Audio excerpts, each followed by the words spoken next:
அடுத்த காரியத்துக்குள்ள போகலாம். பாருங்க, அந்தி கிறிஸ்து எப்படி வெளிப்படுவான், அந்தி கிறிஸ்து எப்படி வெளிப்படுவான் அப்படிங்கிறத குறித்து ஒரு காரியத்தை பார்க்க இருக்கிறோம். எசேக்கியேல் தீர்க்கதரிசி புஸ்தகம் 38ஆம் அதிகாரம். எசேக்கியேல் தீர்க்கதரிசி புஸ்தகம் 38ஆம் அதிகாரத்தை எடுத்துங்க.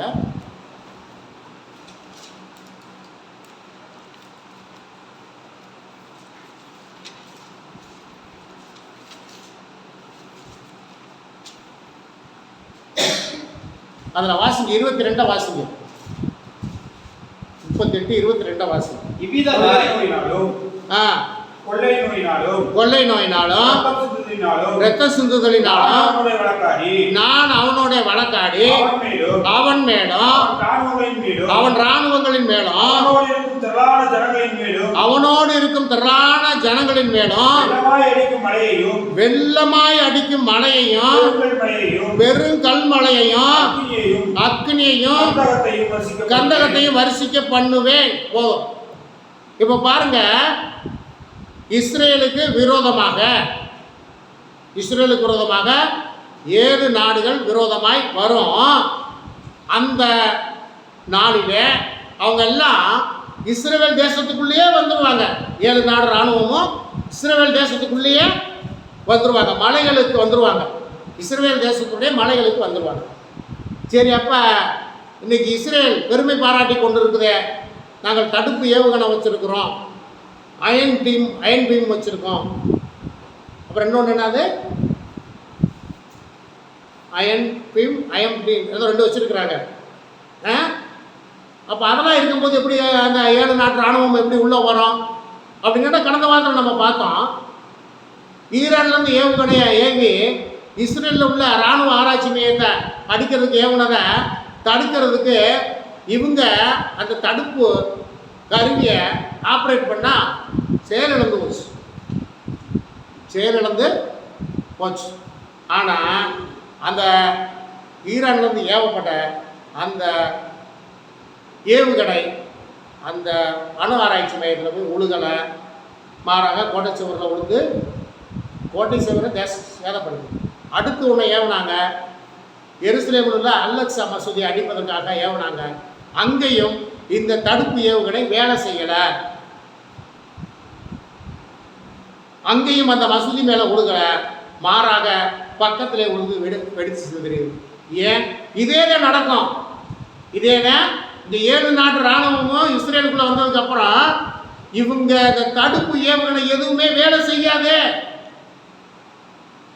ஏன் வேலை செய்யாது? அந்த யுத்தத்தை யார் நடத்த போறது? கர்த்தர் நடத்த போறாரு. அது இப்போ உள்ள வந்துருவேன். இந்த வசனம் சொல்லுது, நீங்க வீட்டில் வாட்சி பாருங்க, உன்னை நெடுநாளைக்கு அப்புறம் என் தேசத்திலே உன்னை கூட்டி சேர்த்து என்னுடைய நாமத்தை மகிமைப்படுத்துவேன். என் தேசத்தில் உன்னை எல்லாத்தையும் கூட்டி சேர்த்து, உன்னையும் உன் கூட்டத்தையும் கூட்டி சேர்த்து என்னுடைய நாமத்தை மகிமைப்படுத்தி. அப்போ இங்கே வரணும். இப்போ சிலர்லாம் நினைக்கிறாங்க இந்த யுத்தம் எப்போ முடிவுக்கு வரும், சீக்கிரம் வந்துடும். ரஷ்யாவோடு சேர்ந்து ஈரானுக்கு ஆதரவாக ரஷ்யா, துருக்கி, எத்தியோப்பியா, லிபியா போன்ற நாடுகள் ஒரு 7 நாடு சேர்ந்து இஸ்ரேலுக்கு விரோதமாக வரணும். வந்தால் இந்த யுத்தம் நிறைவு பெறும். அப்போ பாருங்க, அந்த நாளில் அவங்களோட யுத்தம் பண்ண போகிறது யாரு? கர்த்தர் பண்ண போறாரு. எப்படி யுத்தம் பண்ண போறாரு? என்ன வசனம் என்ன சொல்லுது? 22 பெருங்கல் மலையையும் அக்னியையும் கந்தகத்தையும் வரிசைக்கு பண்ணி பண்ணுவேன். இவ்விதமாய் நான் அநேக ஜாதிகளின் கண்களுக்கு முன்பாக என் மகத்துவத்தையும் என் பரிசுத்தத்தையும் விளங்க பண்ணி அறியப்படுவேன். அப்பொழுது நான் கர்த்தர் என்று அறிந்து கொள்ளுவார்கள். இது நடக்கும். சரியா? இப்போ பாருங்க, இப்போ அதில் அந்தி கிறிஸ்து வெளிப்படுறது எப்படி வெளிப்படுவேன்? இந்த யுத்தம் முடிஞ்சிடும். இப்போ அதுக்கு முன்னாடி பாருங்க, அமெரிக்காவுடைய வல்லமை வீழப்போகுது. இப்போ அமெரிக்காவுக்கும் இஸ்ரேலுக்குமே சில மனக்கசப்பு. அமெரிக்காவுக்கும் இஸ்ரேலுக்குமே சில மனக்கசப்பு. இப்போ சீக்கிரமே என்ன நடக்க போகுதுன்னா, இந்த யுத்தத்திலிருந்து அமெரிக்கா பின்வாங்க போகுது. ஏன்னா அமெரிக்காவினுடைய பொருளாதாரம் அவ்வளோ பெரும் பாதிப்பை சந்தித்திருக்கிறது. அமெரிக்கா பின்வாங்க போகுது. இப்போ அமெரிக்கா இனி வேற யார் நாட்டு இதுலேயும் மூக்கு நுழைக்க மாட்டாங்க. இப்போ இது நடந்துக்கிட்டு இருக்கும் போதே ஈரானுக்கு விரோதமாக ரஷ்யா மூக்க நுழைக்க போகுது. நுழைஞ்சு அதுவும் காலியாக போகுது. இப்போ இது ரெண்டும் காலி ஆகிட்டா அப்போ யார் வருவா? ஐரோப்பிய யூனியன் வரணும். அந்த ஐரோப்பிய யூனியன் தான் கடைசி சாம்ராஜ்யம், இரும்பும் களிமண்ணும் கலந்த ராஜ்யம். இதுதான் தானியேல் தீர்க்கதரிசி புத்தகத்தில் வெளிப்படுத்துகிற விசேஷத்திலும் சொல்லப்படுகிறது. சரி, வாசிப்போம். அதை நீங்கள் தெரிஞ்சுக்கணும் அப்படின்னா தெசலோனிக்கர் 2 தெசலோனிக்கர் 2:1 வாசி. 2 தெசலோனிக்கர் 2:1 வாசி. 1 அன்றியும் சகோதரரே, நம்முடைய கர்த்தராகிய இயேசு கிறிஸ்துவின் வருகையையும் நாம் அவரிடத்திலே சேர்க்கப்படுவதை குறித்து நான் உங்களுக்கு வேண்டிக் கொள்கிறது என்னவென்றால் ஒரு ஆவியினாலாவது வார்த்தையினாலாவது எங்களிடத்தில் வந்த தாய் தோன்றுகிற ஒரு நிருபத்திலாவது, கரெக்டா வாசி, எங்களிடத்தில் வந்ததாய் தோன்றுகிற ஒரு நிருபத்தினாலாவது கர்த்தருடைய நாள் சமயமாக இருக்கிறதாக சொல்லப்பட்டால் உடனே சஞ்சலப்படாமலும் கலங்காமலும் இருங்கள். எவ்விதத்தினாலும் ஒருவனும் உங்களை மோசம் போக்காதபடிக்கு எச்சரிக்கையா இருங்கள். ஏனெனில் விசுவாச துரோகம் முந்தி நேரிட்டு பாவ மனுஷன் வெளிப்பட்டால் ஒழிய அந்த நாள் வராது. அவன் எதிர்த்திருக்கிறானாயும். சரி, இப்ப போகும். இப்ப பாவ மனுஷன் வெளிப்படணும். அவன் எப்படி வெளிப்படுவேன் அப்படின்னா, இப்ப வாசிங்க வெளிப்படுத்தின விசேஷம் 13. வெளிப்படுத்தின விசேஷம் 13ஆம் அதிகாரத்துக்கு வரும்.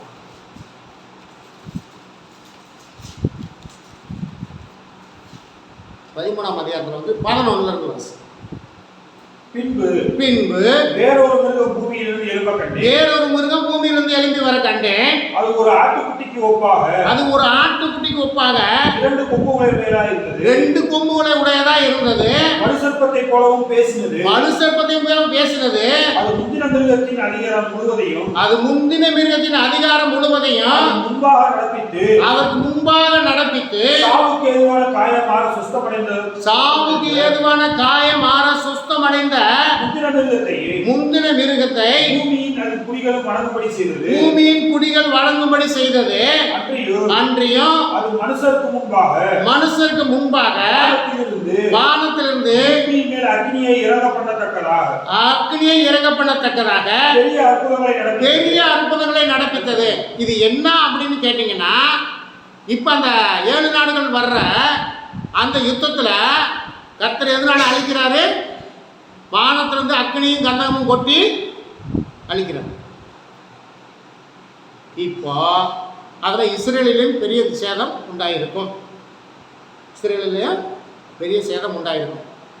இப்போ பாருங்க, உலகமே பெரிய கலக்கத்தில் இருக்கும் போதுங்க இந்த பாவ மனுஷன் வெளிப்படுவான்.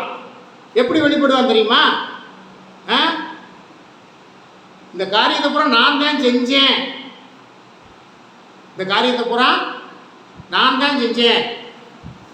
வானத்திலிருந்து அக்னி இறக்கி வரப்போற கிறிஸ்துவே நான் தான். வானத்திலிருந்து அக்னி இறக்கி இந்த 7 நாட்டு இராணுவத்தையும் அழித்தது நான் தான் அப்படின்னு சொல்லி இறங்கி வந்து சொல்லி என்ன சொல்லுவேன்? இப்பவும் பாரு, நான் வானத்திலிருந்து அக்னி இறக்கி காமிக்கிறேன் பாரு அப்படி என்று வானத்திலிருந்து அக்னியை இறக்குவான். எப்படி இறக்குவான்னு நினைக்கிறீங்க? வானத்திலிருந்து எப்படி அக்னி இறக்குவேன்? ஒன்றும் இல்லை, இன்னைக்கு ஏகப்பட்ட சேட்டலைட்டை மேலே ஏற்றி வச்சிருக்கிறேன். அநேக ஏவுகணையை வச்சிருக்கேன். ஒரு ஏவுகணையை நேராக தட்டி மேலேருந்து அக்னியை கொட்டினா கொட்டிடும். இப்போ அந்த பாவ மனுஷன் பொய்யான அற்புதங்களை செய்ய போகிறான். இதுதான் இது ரெண்டாவது மிருகம். அப்போ முதல் மிருகம் யாரா இருக்கும்? எனக்கு ரொம்ப நாளாக சந்தேகம். முதல் மிருகம் யாரு, ரெண்டாவது மிருகம் யாருன்னு எனக்கு சந்தேகம். இதில் ஒரு வசனம் சொல்லுகிறது, அது முந்தின மிருகத்தின் அதிகாரம் முழுவதையும் அதற்கு முன்பாக நடப்பித்தது, சாவுக்கு ஏதுவான காயம் ஆற சுஸ்தமடைந்த முந்தின மிருகத்தை பூமியும் அதன் குடிகளும் வணங்கும்படி செய்தது. இதில் எனக்கு ஒரு பெரும் சந்தேகம், இது யாரும் சொல்ல மாட்டேங்கிறாங்க. இது இஸ்ரேலா இருக்கும், இது இஸ்ரேலா தான் இருக்கும். ஆகவே இந்த இஸ்ரேல் நினைச்சுக்கிட்டு இருப்பாங்க ஆண்டவர் தான் நமக்கு ஆதரவாக இறங்கி யுத்தம் செஞ்சாரு, 7 இராணுவம் அழிக்கப்பட்டது என்று அவங்க விசுவாசித்து இருக்கும் பொழுதுதான் அவர்கள் விசுவாச துரோகத்தை ஏற்படுத்தும்படியாக அந்திகிறிஸ்து உள்ள வருவான். அவன் தான் சொல்லுவேன், செஞ்சது நான் தான், வானத்திலிருந்து அக்னி இறக்கினது நான் தான், இப்போ மறுபடியும் இறக்கி காமிக்கிறேன் பாரு அப்படின்னு செய்வேன். இது விசுவாச துரோகம் முந்தி நடைபெறும். அப்பொழுது இதே இஸ்ரேல் ஜனம் அவர்களை ஏற்றுக்கொள்வார்கள். நான் தான் வரப்போகிற மெசியா, நான் தான் சொல்லுவேன், ஏற்றுக்கொள்வார்கள். இதுதான் நடக்க போகுது. யுத்தத்துடைய முடிவுக்கு நம்ம வந்துட்டோம். சீக்கிரமாக இந்த காரியம் நடைபெற போகிறது. ஆகவே கர்த்தருடைய பிள்ளைகளே, நீங்கள் காலதாமதம் பண்ணாதீங்க, காலதாமதம் பண்ணிக்கிட்டு இருக்காதீங்க. கடந்த நாட்கள் நானும் தம்பி சாலமோன் பேசிக்கிட்டு இருந்தோம். ஒரு வேலை இல்லைன்னா என்ன பண்ணுறது, இதுதான் வியாபாரம் பண்ணலாம். ஒன்றும் நீ அதை பற்றிலாம் கவலைப்படாதப்பா, கர்த்தர் பார்த்துக்குவார். நேரம் கிடைச்சா நல்லா சாப்பிடு, வீட்டில் நல்லா முழங்கால் போட்டு ஜெபம் பண்ணு, அவருடைய வருகைக்கு ஆயிரம். கர்த்தருடைய வருகை சமீபம். மீண்டும் சொல்கிறேன், கர்த்தருடைய வருகை சமீபம். இப்போ பாருங்கள், இந்தியாவில் ஒரு மிகப்பெரிய ஒரு சட்டம் கொண்டு வந்திருக்காங்க தெரியுமா? எத்தனை பேருக்கு தெரியும்?